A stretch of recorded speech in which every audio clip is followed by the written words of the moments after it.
আসসালামু আলাইকুম ওয়া মানুষের রিজিক কমে যাওয়ার ছোট্ট একটি কারণ আল্লাহ পবিত্র কোরআনে সূরা ইব্রাহিম আয়াত ৭ আল্লাহ বলছেন, তোমরা বেশি বেশি শুকরিয়া আদায় করো, আমি তোমাদের নিয়ামত বাড়িয়ে দেব। আর যদি না শুকরিয়া করো তাহলে আল্লাহর শাস্তি অনেক কঠিন। দেখেন, এটা হচ্ছে অনেকে খাবার পরে শুকরিয়া আদায় করে না, আলহামদুলিল্লাহ বলে না। সবসময় যে কোনো কিছু খান, আপনি লবণ দিয়ে ভাত খান, বিরিয়ানি খান, খাবার পরে অবশ্যই আলহামদুলিল্লাহ সেটা বলতে হবে। তো খাবার আগে তো বিসমিল্লাহ বলতে হবে অবশ্যই, তো খাবার পরে আলহামদুলিল্লাহ বলতে হবে, তাহলে এটা আল্লাহ খুশি।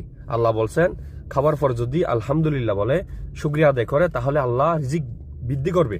এটা আল্লাহর ওয়াদা, কোরআনের কথা, সূরা ইব্রাহিম আয়াত ৭।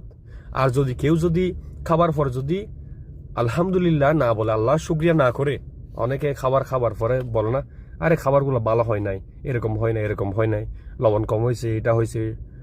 তো এগুলো বললে আল্লাহ বলছেন আমার শাস্তি অনেক কঠিন, আল্লাহর শাস্তি অনেক কঠিন। তো আল্লাহ শুকরিয়া না করলে রিজিক কমাই দেবে, আরো অনেক শাস্তি আছে, সেটা আল্লাহ ভালো জানেন। তাই খাবার আগে অবশ্যই বিসমিল্লাহ বলতে হবে, খাবার পরে অবশ্যই আলহামদুলিল্লাহ বলতে হবে।